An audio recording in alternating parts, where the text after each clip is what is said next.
Hey everyone, welcome back to the channel. So, these two. Yeah, I'm going to be delving into some of the things that have come out regarding Meghan's most trolled person in 10 years and stuff that I've seen about Harry as well. So I'm going to be doing a deep dive into this, and I am preparing you because I am going to rant. There is no... Yeah, it's happening. I am so mad, and you are going to have to listen to me. Well, you don't have to, you can switch off, but please listen. Anyway, yeah, I'm getting into this because I'm fuming, and I know so many of you are. I've been speaking to a few people, and there's so many of you that are angry about this. So if you like the deep dives, if you like my rants, then this is the channel for you. If you enjoy the video, please give it a like, give it a hype if you've got one going spare. And if you haven't subscribed, please do, because you can help me get my 100k plaque, or just at the very least, just help me with the algorithm. That being said, go grab your drink of choice, whatever that may be, as we get into some tea, some truth, and a touch of therapeutic psychology and a rant.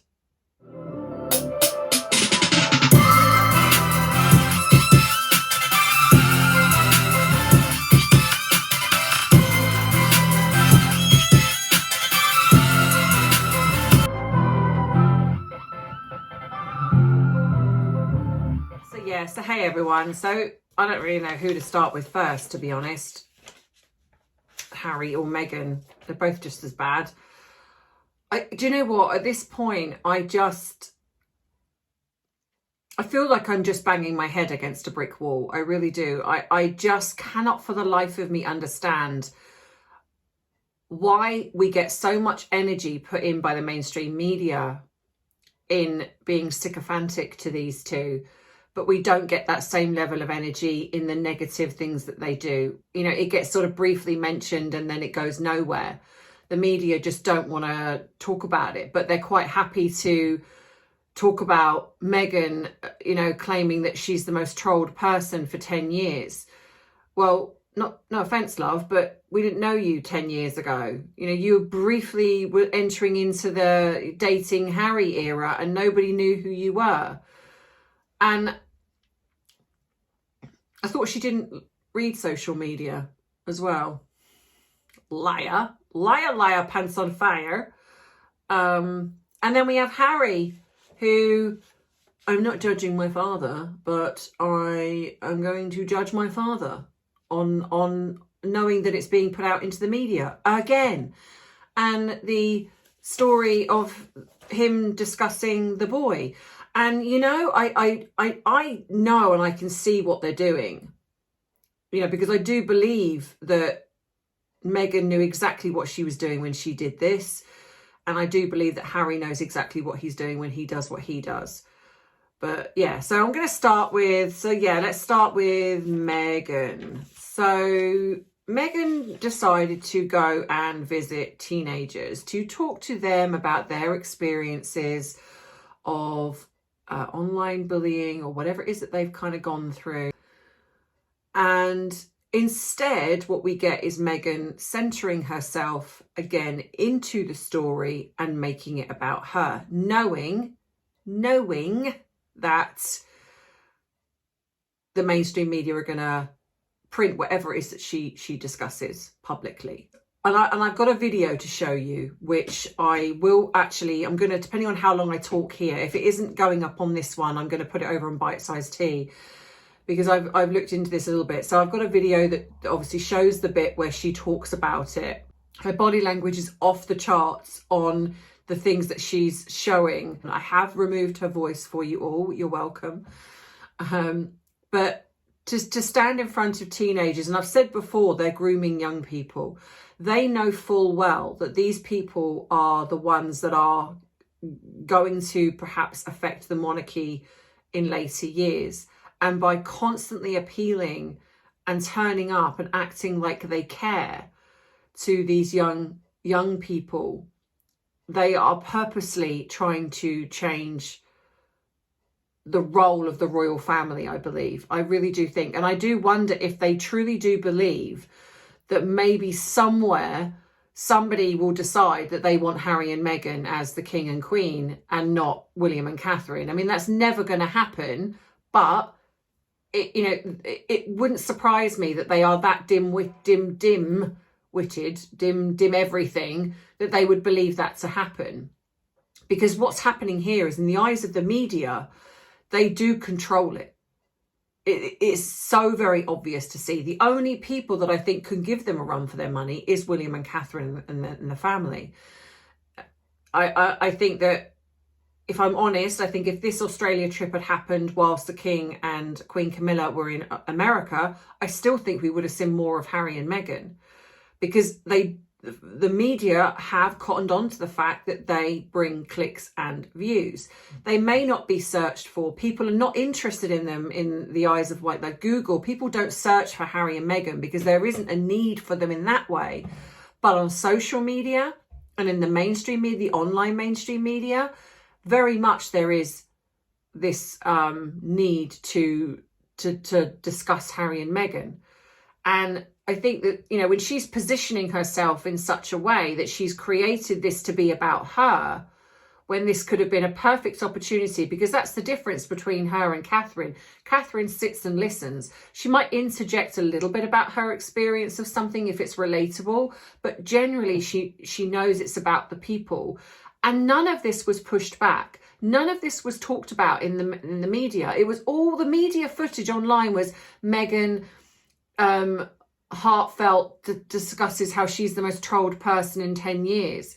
Not, hang on a minute, you're saying this, but at the same time, you've actually been accused of bullying and the most egregious and awful behaviour towards people. Look at the way you've just look at the way you've dealt with your own father and how coldly you've discarded him. Look at the way you've behaved to the family that have given you the platform that you now stand upon to preach this rubbish. Does she possibly get trolled? Yeah. Every celebrity does, to a degree. There are people that say nasty things. But the problem you have is that a lot of those celebrities don't deserve it because they don't do anything to deserve it. Meghan, who has gone out of her way to bully and troll the members of the royal family, bully a child, and uses children, exploits them. I'm sorry, but then that gives people that free rein to think, well, if you're going to do that, then we're going to do it back to you. It's one thing to do it to somebody who's never done anything wrong in their life and has never done anything horrible, like the way her fan base attack Catherine.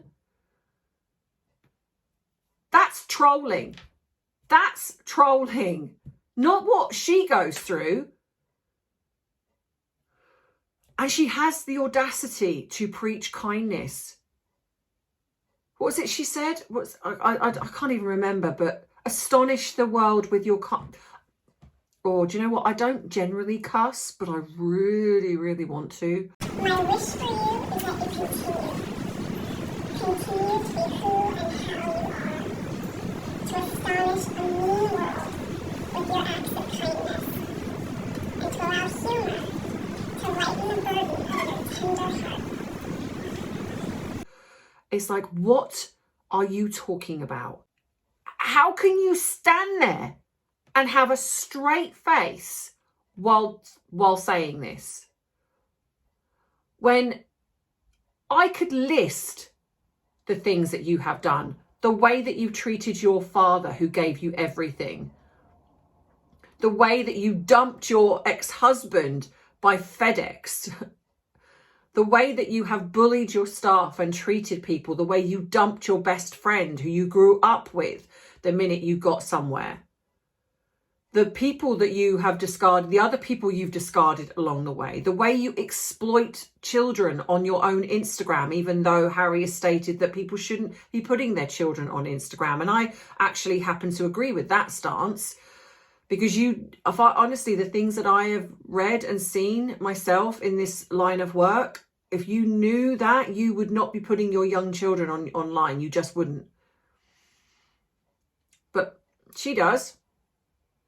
And the fact that you have done what you've done to the late Queen, you sat there in an interview with Oprah and lied and created this story of racism when it's come out that it was nothing to do with that.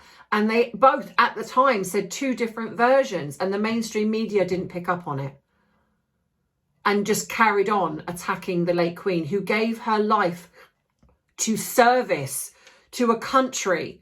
Where's the bloody loyalty?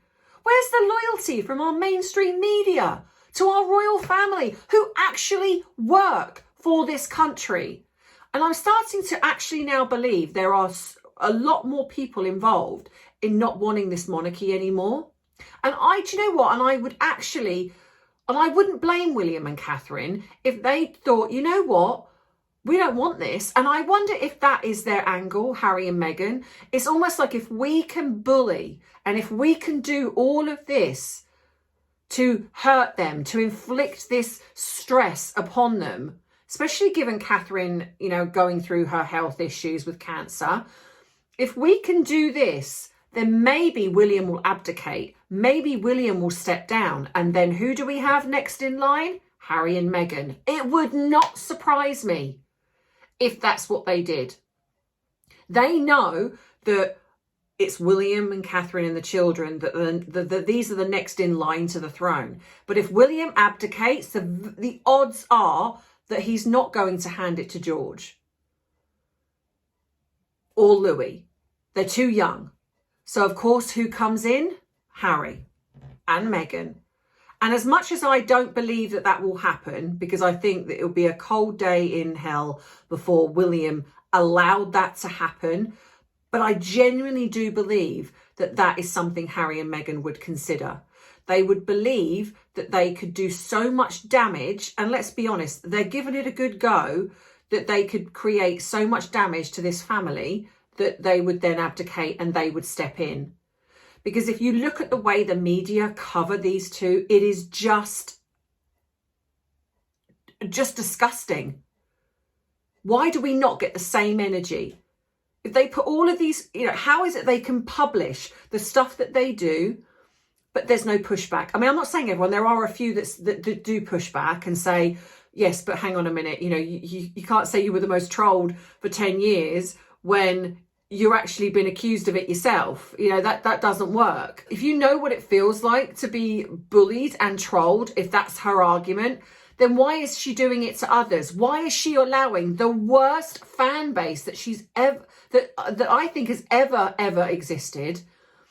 Why does she support them? Why does she invite them to things and give them hugs and it's all wonderful?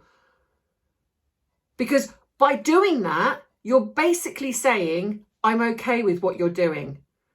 She could put out a statement. They love putting out statements when it comes to clapping back anything to do with them. So they could quite happily put out a statement and say, please do not, you know, when Catherine was being absolutely horrifically trolled, when they were coming out with the worst things, they were putting pictures of her, up of her being battered and accusing William of doing it. Forcing her, in my belief, forcing her to have to come out and make a statement. How disgusting is that? That you bullied a woman who was going through what she's gone through and in a sense having to force her to come out to make a statement to basically say, I'm still alive. And even then that wasn't good enough. People were calling it AI. People were saying it wasn't real. And then she makes one mistake in a photo where she edits a photograph of her and her children, probably because she's feeling really poorly. She wants to put this photograph out, so she edits it to look okay. And what does the media do? They literally pull a kill order or whatever on that photo. And of course, then that then gets rife in the media, rife on social media. But Meghan can say that she's the most trolled person in the world and everyone's sympathetic and the media are sympathetic. But not one of them go, yes, but hang on a minute, you're a damn bully yourself. You bullied your father, you bullied the late Queen, you bullied the royal family.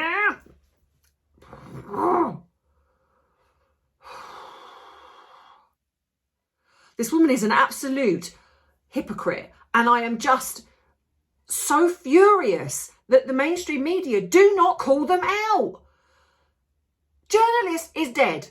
Journalism is dead. You might get the odd few that will just do one statement about it, Like Meghan Kelly might say something, Candace Owens might say one thing, and then that's it. That's it. It doesn't get circulated.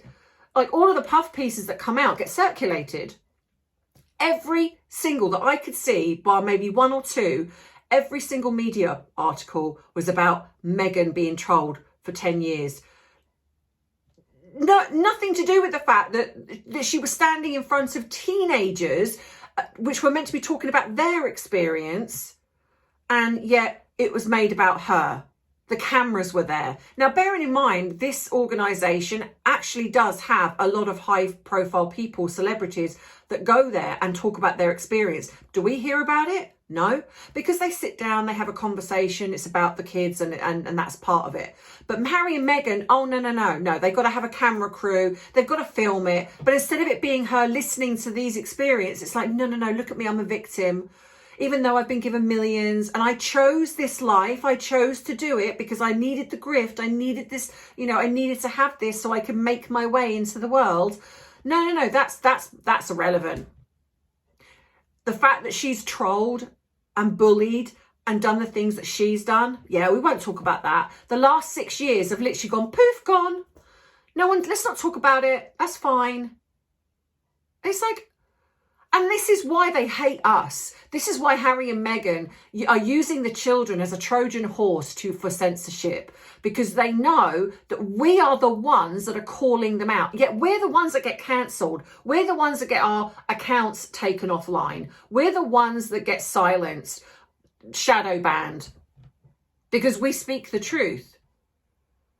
And that's what they don't like, and that's what they want gone. Because if it was just left to the mainstream media, then that's all we would have is their sycophantic articles about Harry and Meghan. If you were going to listen to that, you would think that this tour was a massive success, that so many thousands of people turned out to see them, when actually it was very controlled, very curated. The hospital doors were locked. There were people that were inside. It was the families, it was the staff, and they were all there. And if you look at the way that this footage has come out, I mean, some of the footage has just been disgusting. The way that they have used these children for PR opportunities. I've put a lot out on my social media, because it's just, I'm not going to put some of them up on here because it's just disgusting what's come out. And the fact that they weren't going to do a walkabout, but then they decided to do one just off the cuff. And then, of course, then the media got wind of it and turned up. But, of course, then it's like, oh, these people that were just supporting them. No, these people were there anyway. They were there on the walk. And of course, you see Harry and Meghan walking along, you're going to be a bit shocked. And when you're asked about them, which I did find quite funny, and I've tried to find it, and I wonder if they've removed it, because this one lady was interviewed and was speaking to people and doing selfies, because we're so relatable. And this one woman was asked, and she's there with her little dog. And this interviewer was like, oh, what do you think? You just met? She was like, oh, I'm not a fan. My dog wanted to see them. And I was like, well done, you. Finally, someone actually is telling the truth. And you could hear that the guy was like, oh, really? Almost like, oh, we shouldn't have interviewed this lady. But I think because she obviously had gone up to them, he probably thought, oh, she's a fan. But she's like, no, not really a fan. I was just like, yeah, well done, you. Because if you were looking at the majority of the Australian people, they did not want them there. That petition hit nearly 50,000. But when you look at Coogee Beach, their population is just under 20,000. And so when you look at that in comparison, that's nearly 2.5 times the population of Coogee Beach, the equivalent of people that don't want Harry and Meghan there. And then this whole confusion of the police. The police, they're not being funded. It's a private thing. And then they've actually come out and said, yes, we will be giving police presence if needed. And the police did turn up at that walkabout. So they purposely did that, knowing that there was a possibility that people could turn up. So they did that. And I tell you now, they're also doing it because of the security thing, because that's still ongoing.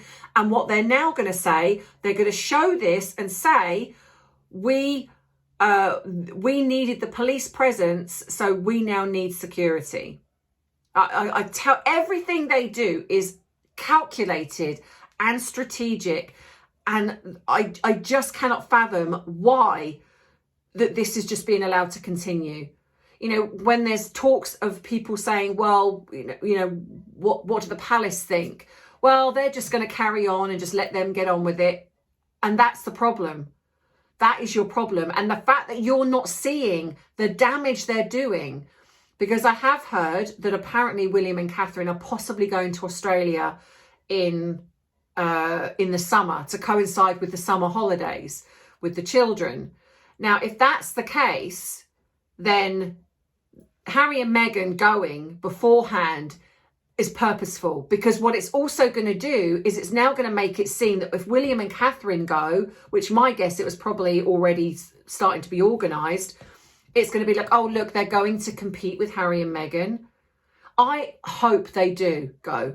And I hope there are thousands and thousands and thousands of people that go and flock, and we see it. When you've got her who turns up at MasterChef, a woman that cannot cook to save her life, copies other people's recipes, and apparently it was a surprise appearance. Nothing that they do is a surprise, but also because who enjoys MasterChef? Catherine. Did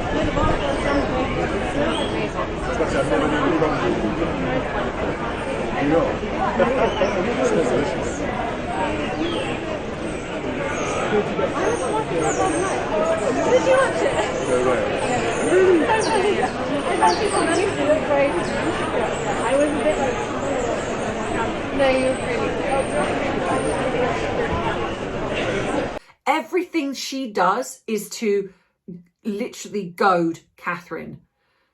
And I just cannot stand this woman. I really, really can't. And it's not because I'm trolling her. It's because I see through her. I see what she's doing. And yeah, it's just, I mean, I'm sure other things are going to come out to do videos next week. But anyway, so before part 2, just a little reminder of, please, if you could like the video, subscribe if you haven't already, because also it will help the algorithm and help me reach my 100,000 plaque. If you have got a spare hype going, that would be amazing too, because everything that I have here goes towards my free therapy program. I understand that some people don't particularly like me talking about it, but if I don't, then I don't get people coming to me asking for that support. So it's a bit of a mixed bag. I understand it, which is why I do this here, because I don't do it all of the time. So then you can fast forward this if you need to. So all of the things that I get, the money that comes from this channel, the Buy Me a Coffee Fund, the memberships, the super chats, all of that goes towards my free therapy program. And right now, I need your support to help share my videos, like my videos, watch my videos, because it does make a difference, and that's free and that doesn't cost you anything. All those other bits are optional and you don't have to do that, because I understand we are in a cost of living crisis. So please look after yourself always. But if I can just ask you to watch till the end, like, subscribe, share, hype, all of those things are free to you and help me keep my channel going, because if I can't, it goes. And I won't be able to afford to run it anymore. So I'm just asking for your help to support this channel. If you want the truth to keep going, if you like what I do here, then help me to keep going. If you want to join the podcast, which will be coming after I've had my operation, I will be sorting the podcast out. I've had a lot of people already wanting to sign up, so that's great. But if you want to join, it's going to be talking about Harry and Meghan, or talking about inspirational things that have happened for you that you want to come on and talk about your experiences, whatever it is. Go across to my Patreon, join up there, but also drop me an email and put podcast in the top, and so I can then put you into the list of who wants to join. All of the other links are below, so you can email me, write to me, come on my other platforms. I'm over on Facebook. Come and join the page if you're over there. And yeah, Instagram, X, TikTok, all of those, I'm there as well. If you want to treat me to something on my Amazon wish list, that's also there as well. So yeah, everything, all of the links are below.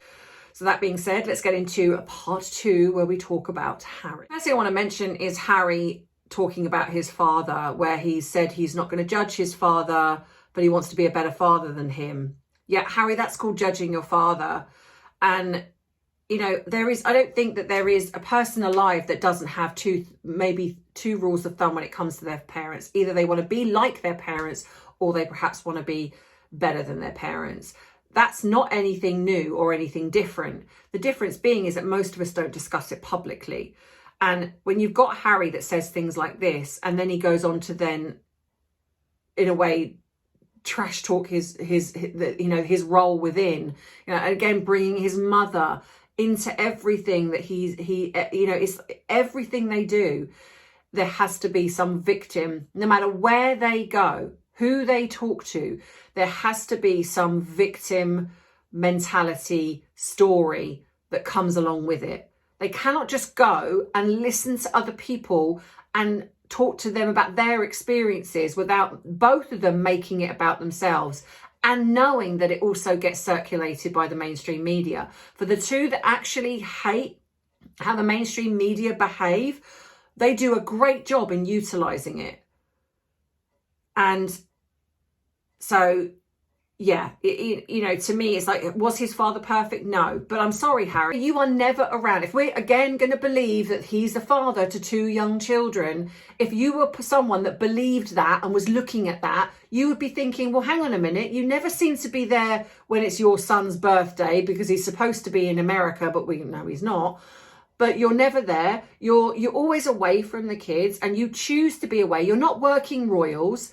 You're not on a 9-to-5 job. You choose to go away. You choose to go on holiday away from the kids. You choose to do these stupid trips away from kids. So you're choosing to be away from them. So you're saying that your father was never there. You're doing the exact same thing. So how are you any better? And not only that, your father didn't keep you away from the rest of your family. Didn't keep you away from your cousins and your aunties and your uncles and your grandparents. But you do. And again, the mainstream media just sit there and go, oh, Harry, just a heartfelt speech about being a father. What are you talking about? Heartfelt speech. This is manipulative. It's again trying to be the victim and feel sorry for me because he knows that he's being sued by Senator Barley. He's got all of this stuff coming out with his court case, with the media, a Mail on Sunday. He's lied. He said that he's the one, his family are in bed with the journalist, and yet it's come out that it's him. Literally, Mr. Mischief, Snuggles with movie with Snuggles, whichever way it is. It's like, but again, the mainstream media say nothing. That not one media piece of like, Harry lied. Meghan lied. No. Oh, we're such a victim. We got to feel so sorry for them. Oh, sod off.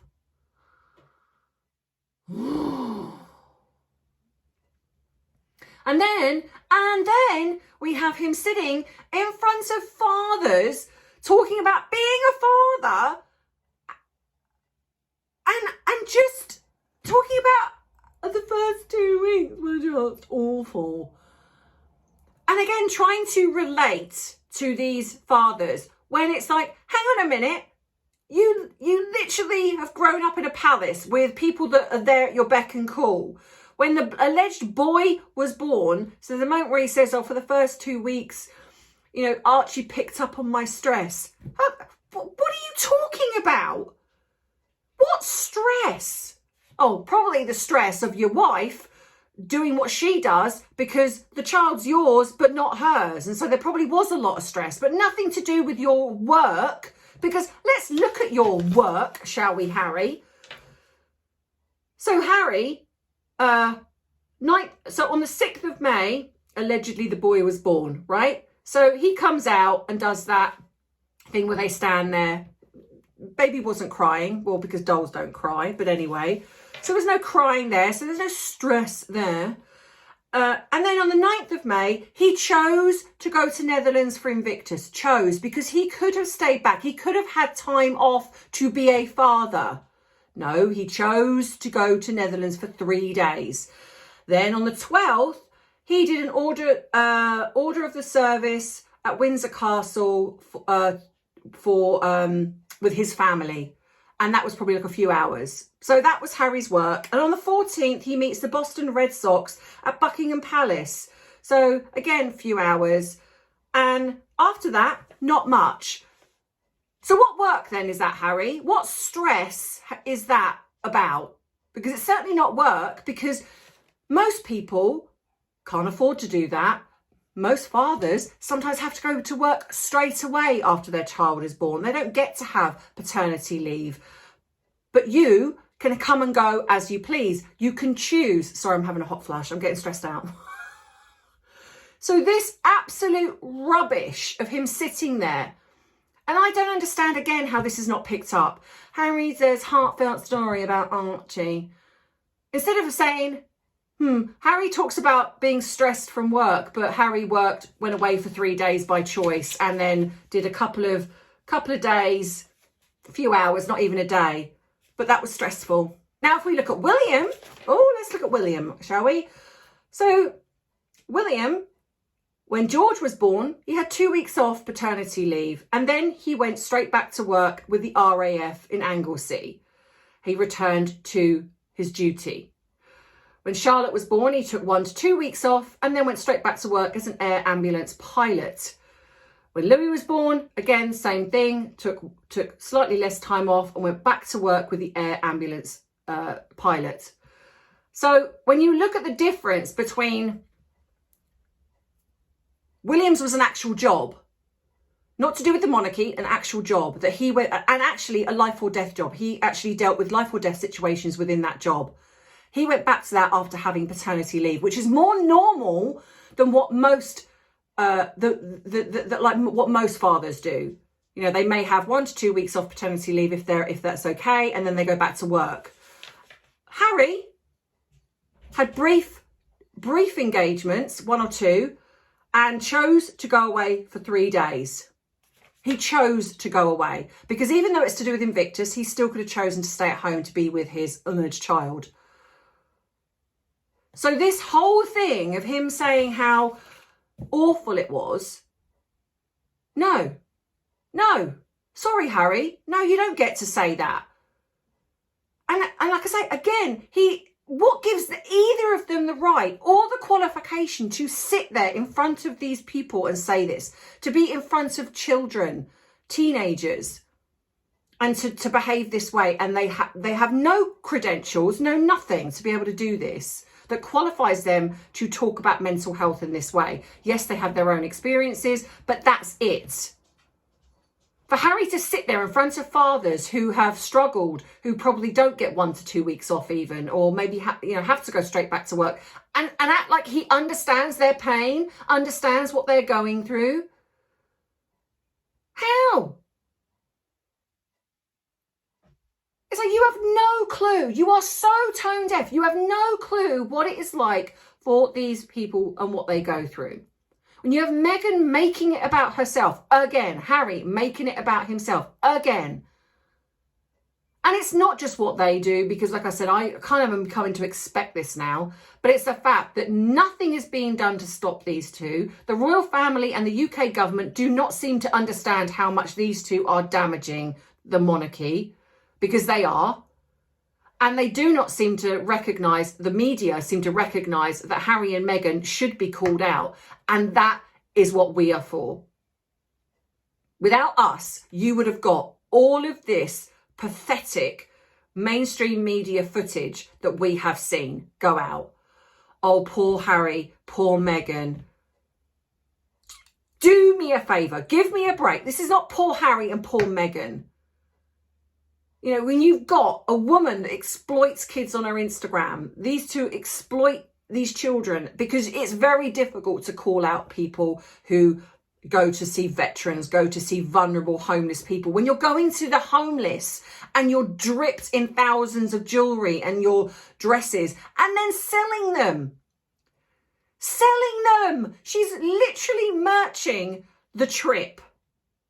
I mean, I probably would think that not many people are going to buy what she's wearing, but anyway, but that's not the point. The point is they have slapped the late Queen in the face, basically. Harry has slapped his grandmother in the face when they have gone against the Sandringham Agreement by not merching being royal. That's exactly what they've done. They have pushed, and I'll tell you why, because they have pushed and pushed and pushed the boundaries, and because there's been no consequences, this is the result of that. And I blame the royal family for this. I blame the UK government for this, because they should have stopped this and nipped this in the bud the minute they started doing it.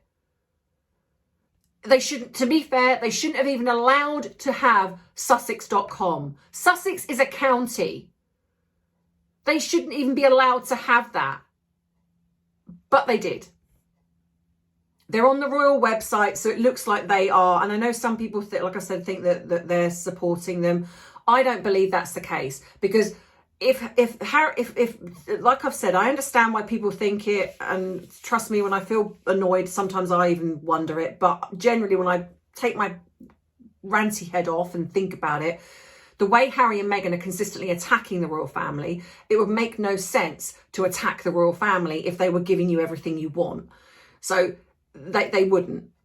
I would start feeling more alarmed if Harry and Meghan started being really nice about the royal family and speaking very kindly about them. Then I'd be like, what's kind of going on here? But they don't. And they do it very passive aggressively, or sometimes even very aggressively. And this is the problem. And I just, the fact that she is now merching the items that she wears when she's visiting sick children. And again, nothing said about it. And this is why it is so important to keep people like us, people that call them out. You know, it's just unbelievable what they're being allowed to get away with. And I've always said it, and I will always come back. There has to be something going on behind the scenes. There has to be some leverage as to why they are just not stopping this. And the royal family are really behaving very naively if they think that this is not going to get worse. It is, because they are testing the boundaries. If nothing comes from this, then that is basically just saying, we give you the green light to do this wherever you go. And it's not going to stop. It's not going to stop. And and then I sometimes really start to think, what am I fighting for? If the royal family don't care, why am I caring? And sometimes I even do ask myself that. Why do I care so much? And I think it's the injustice. Truth matters to me. Things like this matter. The late Queen mattered to me. And maybe that's what it's really about. It's about the fact that they have just slapped her right in the face.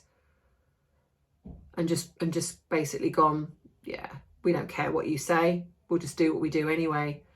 And it's like, where's the loyalty? Where's the loyalty from our mainstream media, our country? That woman gave her life. Oh, I'm going to get emotional now. That woman gave her life to service. And she didn't have to, but she did. And she helped. She's helped so many people, so many charities, so many things. And the thanks that she's got, her memory. There's no monument. There's nothing. There's nothing that says thank you. And then now we get these two ungrateful, manipulative, I don't even know if there is a right word for them. Ghouls. They're like ghouls to me. But anyway, that's all I'm going to say on this matter until something else comes out, and then I'll probably talk about it, because this is obviously the third video I've done this week. So I'm just going to take some time out now, because honestly, this pre sort of operation diet thing is kicking my behind. It really is. I felt really sick, and that's not fun. Thankfully, the headache has gone, so that doesn't seem to be, touch wood, but the nausea is horrible. It's absolutely horrible. But anyway, but thank you to all of you who've been emailing me and messaging me, and thank you for the cards as well. People have been sending me cards, and I appreciate you. It's really lovely to feel loved and wanted, and you know, from just people around the world. It's, you know, it's nice to feel that connection with you all, and so I really do appreciate the warmth and the thanks, and whatever it is that you're in whatever form you're doing it, whether it's a comment here, an email, a letter, a card, a postcard, a gift, you know, which I wish I could thank you all personally, but I'm not always able to. But I just want you to know that I really do value what you bring by supporting me here, because without you I couldn't keep going.